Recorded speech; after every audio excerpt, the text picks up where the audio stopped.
Le directeur des pompes funèbres ajustait encore la cravate de Marcus lorsque ma sœur m'a prise à part. Je voyais à peine à travers mes larmes, tenais à peine sur mes jambes qui me semblaient être de l'eau, comprenais à peine que mon mari depuis 8 ans gisait dans ce cercueil en acajou, parti à 32 ans d'un anévrisme qui l'avait emporté dans son sommeil. Ma sœur, Chloé, a murmuré, ses ongles manucurés s'enfonçant dans la manche de ma robe noire. Il faut qu'on parle de l'assurance vie. J'ai cligné des yeux, certaine d'avoir mal entendu. Marcus était mort depuis 4 jours. 4 jours que je passais à hurler dans son oreiller, à porter son eau de Cologne, à écouter son message vocal juste pour l'entendre dire « Salut ma chérie, je suis en retard.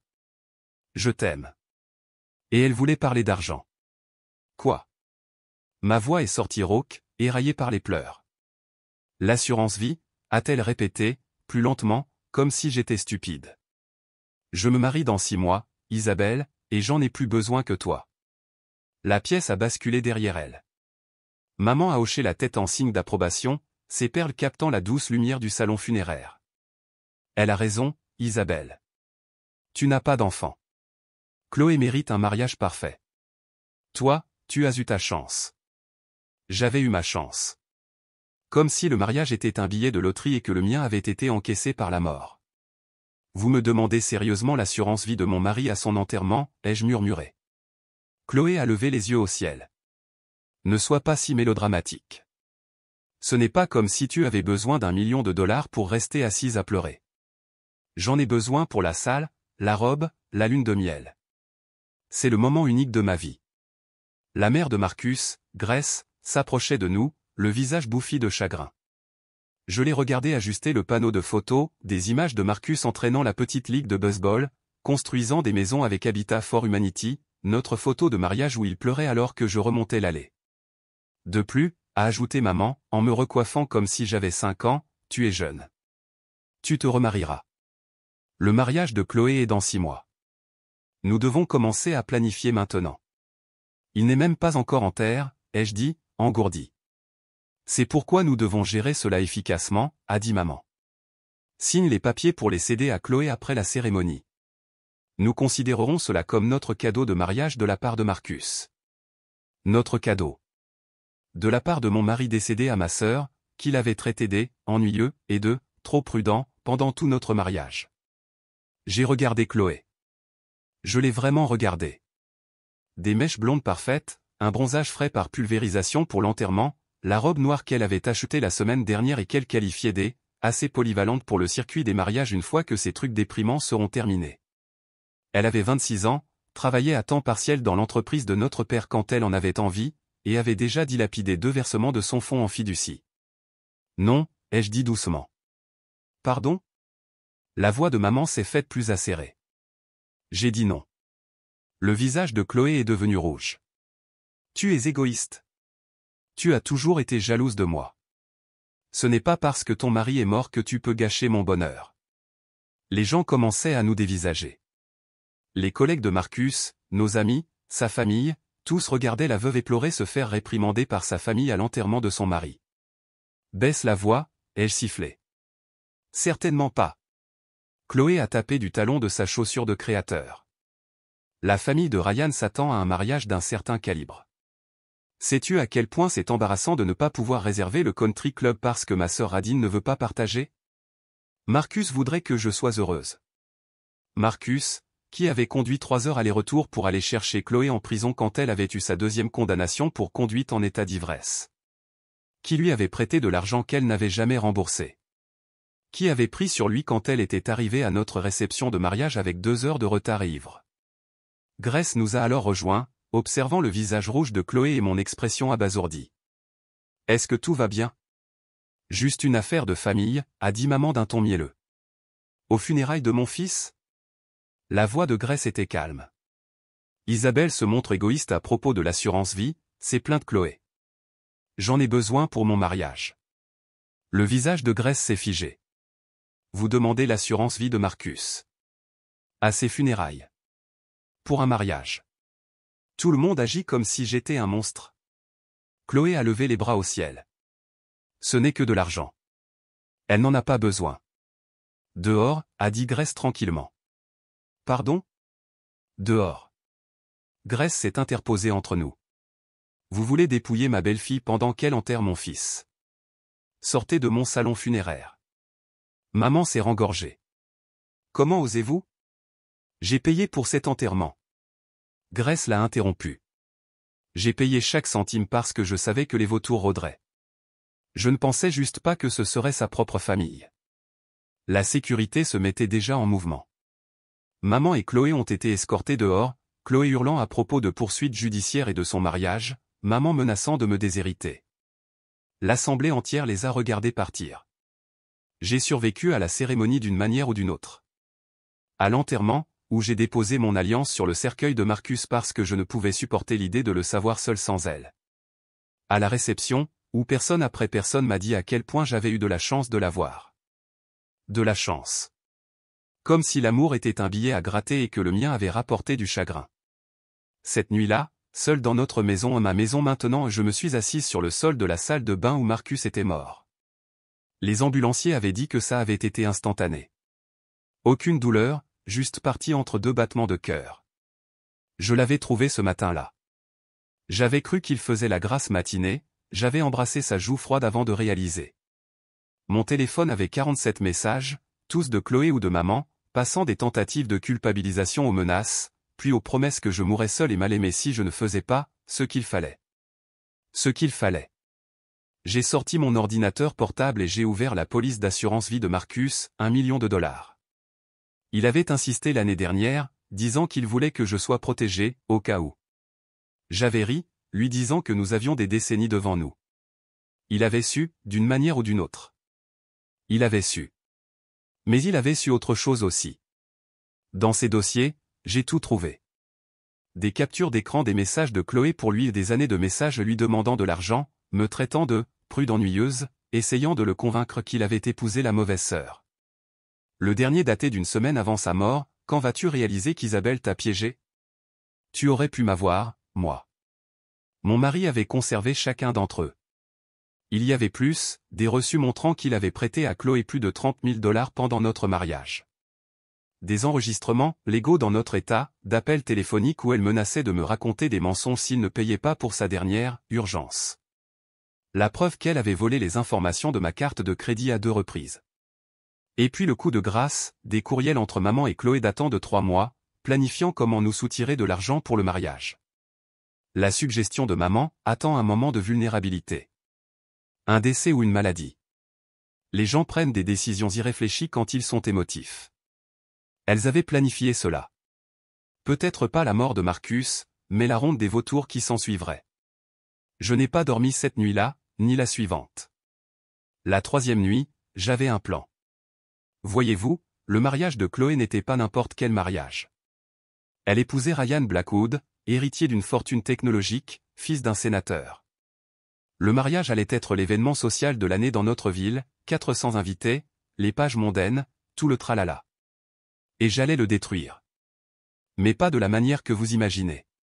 Pas avec des cris, des scènes ou de la violence. Non, j'allais utiliser quelque chose de bien plus dévastateur, la vérité. D'abord, j'ai accepté le rameau d'olivier. Je me suis présenté chez maman les yeux rouges et les mains tremblantes. Vous avez raison, ai-je sangloté. Marcus voudrait que Chloé soit heureuse.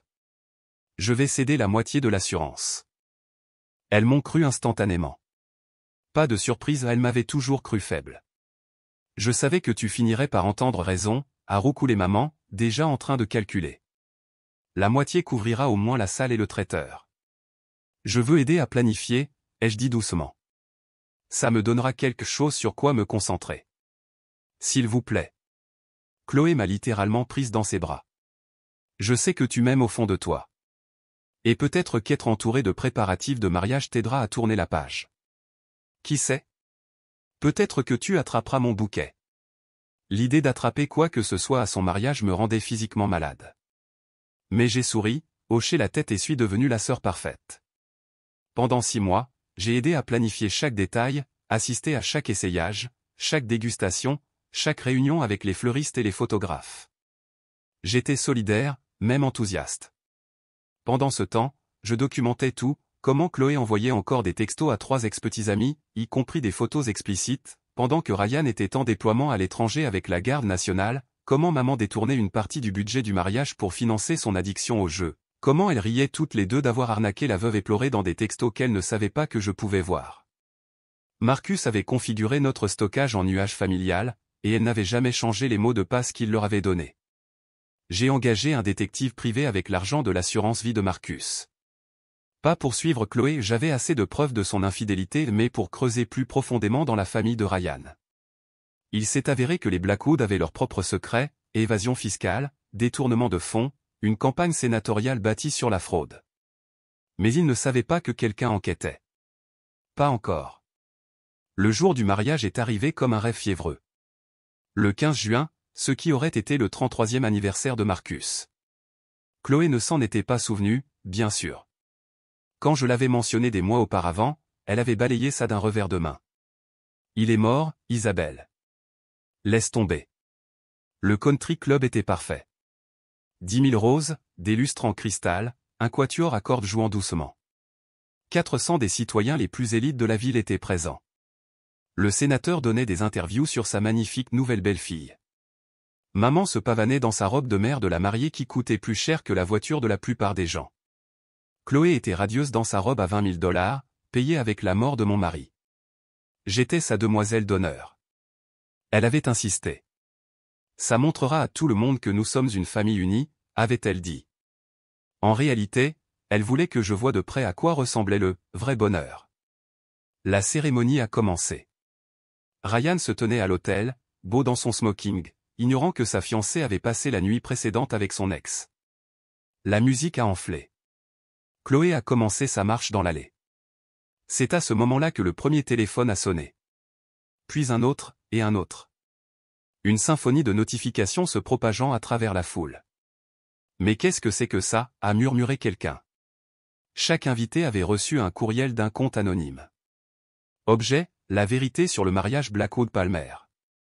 En pièces jointes, il y avait tout, les textos de l'affaire de Chloé, les registres du détournement de fonds de maman, les documents sur la fraude de la famille Blackwood, et le joyau de la couronne, l'enregistrement de Chloé à l'enterrement de Marcus exigeant son assurance vie pour son mariage. L'enregistrement audio résonnait depuis 400 téléphones, tu n'en as pas besoin. Je me marie. Il est mort de toute façon. Le visage du sénateur est devenu violet.